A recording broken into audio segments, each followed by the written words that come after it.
Students, अगले question की तरफ बढ़ने से पहले चैनल को लाइक करें, आप कमेंट कर सकते हैं। इसके अलावा मेरे चैनल को भी सब्सक्राइब कर लें और सब्सक्रिप्शन से ये होगा कि मेरी आने वाली वीडियोस आप तक पहुंचती रहेंगी। बेल आइकॉन को ज़रूर हिट करें और इसके अलावा सबसे बढ़कर इस चैनल को प्रमोट करने के लिए शेयर ज़रूर करें।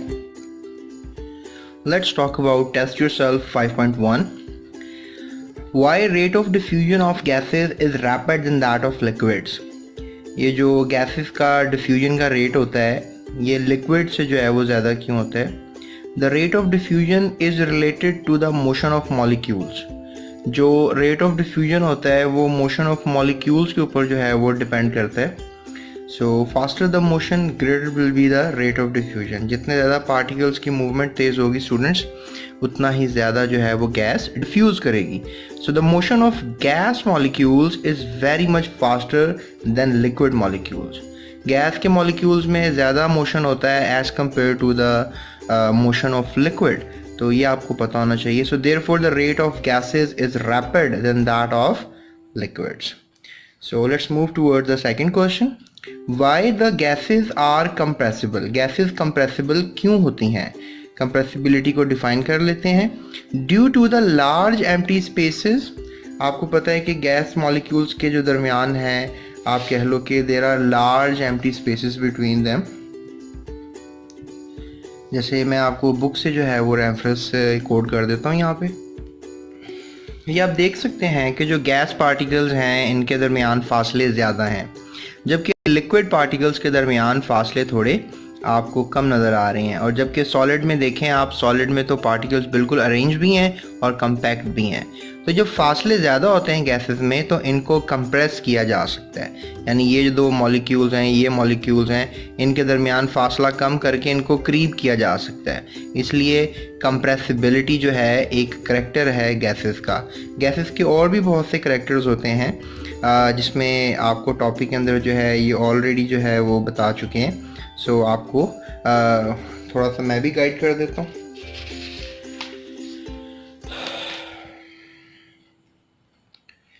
जैसे कि गैसेस का जो करैक्टर है दैट इज़ डिफ्यूजन, और इसके अलावा आप कह सकते हो कि इफ्यूजन भी जो है वो गैसेस का करैक्टर होता है। इसके अलावा आप कह सकते हो कि जो प्रेशर है वो भी गैसेस का करैक्टर है। और स्टैंडर्ड एटमॉस्फेरिक प्रेशर के टॉपिक को भी स्टूडेंट्स आपने देखना होगा। और इसके अलावा कंप्रेसिबिलिटी ये भी गैसेस का ही करैक्टर होता है, और मोबिलिटी, और लास्ट में जो है वो डेंसिटी ऑफ गैसेस। तो all these are the characteristics of gases. आपको करेक्टरिस्टिक्स ऑफ गैसेस के बारे में भी पता होना चाहिए। So I hope you are getting something out of this topic compressibility due to the large empty spaces। आपने देखा गैसेस के दरमियान large empty spaces होती हैं। The molecule of gas comes close upon applying pressure। और अगर आप थोड़ा सा प्रेशर लगाओगे तो गैस के मॉलिक्यूल जो हैं वो करीब आ जाएंगे। So this is called compressibility। So let's move toward the third question। What do you mean by Pascal? How many Pascals are equal to 1 atm? Pascal एक यूनिट है, प्रेशर का यूनिट है, और 1 atm 11325 Newton per metre square के बराबर होता है। या आपने यहाँ नेगेटिव का निशान भी लगाना है, ठीक है, -2, that is the right way, right. So 1 newton per metre square definitely फिर 1 पास्कल के बराबर हो जाएगा if we just think about it. तो 1 atm जो है वो 11325 पास्कल के बराबर होता है। आपको ये बात बतानी चाहिए। सो उसके बाद हमारे पास जो है वो फोर्थ क्वेश्चन है। So why the density of gas increase on cooling? Cooling से स्टूडेंट्स ये होता है कि पार्टिकल्स करीब आ जाते हैं। आपको पता है पार्टिकल्स करीब आ जाते हैं तो डेंसिटी जो है वो क्या हो जाती है, ज़्यादा हो जाती है। सो डेंसिटी ज़्यादा होने की वजह से आप कह लो कि पार्टिकल्स के करीब आने से जो है कूलिंग की वजह से जो है पार्टिकल करीब आए और डेंसिटी ज़्यादा होगी। सो दैट्स वाई पार्टिकल्स में वाइब्रेशंस वगैरह भी कम हो जाती हैं। तो उस वाइब्रेशंस की कमी से भी पार्टिकल जो है वो थोड़े करीब आ जाते हैं। सो density of gas increase on cooling. याद रखिएगा डेंसिटी ऑफ गैस जो है वो कूलिंग से इंक्रीज करती है because molecule of gas come close to each other and mass per unit volume increase in this way. और मास पर यूनिट वॉल्यूम जो है वो इंक्रीज हो जाएगा। So that's a very important line कि लेट्स से दैट कि अब अगर लेट्स से दैट ये गैस के पार्टिकल्स हैं जो इस ब्लॉक में मौजूद हैं, लेकिन जब आप pressure let's say that cooling कर दोगे तो बाहर से भी जो कुछ गैस के पार्टिकल्स हैं वो भी इस ब्लॉक में आ जाएंगे। तो ये एक यूनिट वॉल्यूम था, इसमें मास ज़्यादा हो गया। पहले मास कम था, अब मास ज़्यादा हो गया। So that means increment in the mass per unit volume. So let's move towards the fifth question of our test yourself. Why the density of gas measured in gram per decimeter cube while that of liquid is expressed in gram per centimeter cube? The density of gas is very small. Density of gas जो होती है वो बहुत small होती है. If it is expressed in gram per centimeter cube, the figure becomes very small, and which is difficult to read. If the density of gas is expressed in grams per decimeter cube, it becomes easy to read. So the density of liquids is very high as compared to gases, so it's easy to express in gram per centimeter cube. So it's just a sake of convenience. इसमें ग्राम per centimetre cube में study करना आसान होता है, जबकि decimetre cube में करना इतना इजी फिजिबल नहीं होता.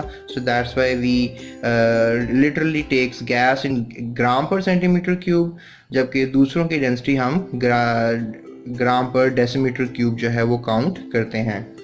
सो let's move towards a bit kind of numericals, जिसमें बच्चे अमूमन जो हैं वो तकल्लुफ़ का शिकार ही रहते हैं कि इस न्यूमेरिकल्स को कैसे हल किया जाएगा.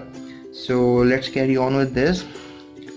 Convert the following: 70 centimeter to ATM. 70 centimeter को ATM में करना है. So what we know, 100 centimeter is equals to 1000 millimeter. 76 centimeter is equal to 760 millimeter of Ag, और 760 millimeter of Ag जो है 1 ATM के बराबर होगा. तो आप कह सकते हो कि 760 सेंटीमीटर जो है वो 1 ATM के बराबर हो सकता है. सो हमने वही किया कि हमने दोनों को आपस में लिख दिया. सो 1 सेंटीमीटर जो है कैसे आप निकालोगे, क्योंकि 76 को उठाकर इधर लिखकर डिवाइड कर दोगे तो यहाँ 1 रह जाएगा और 1/76 हो जाएगा.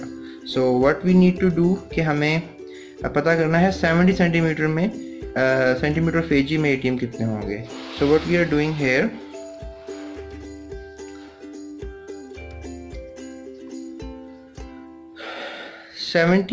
इज इक्वल्स टू 1/76 इंटू 70, यानी यहाँ पे भी 70 कर दिया, वहाँ पे भी, यानी 70 by multiplying 70 on both sides.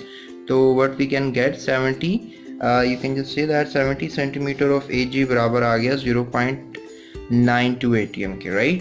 सो उसके बाद let's move ahead. 760 millimetre of Ag 760 torr के बराबर होता है, ये भी हमें पता है, और वो 760 टॉर भी 1 ATM के बराबर होता है, ये भी हमें पता है. सो 1 ATM जो है वो 760 टॉर के बराबर होता है. तो what we need to do, 3.5 को दोनों तरफ में मल्टीप्लाई कर दो, क्योंकि जो बी क्वेश्चन है वो यही है कि 3.5 ATM को टॉर में करना है. सो 3.5 ATM जो है वो 760 3.5, तो आंसर आएगा 2660 टॉर. उसके बाद students 1 ATM is equal to 11325 pascal करना है. So what we need to do इस थर्ड क्वेश्चन में कि 1.5 ATM पास्कल में कितना होगा. सो 1 ATM तो इतने पास्कल्स के बराबर होता है, ये हमने पहले सीख लिया था.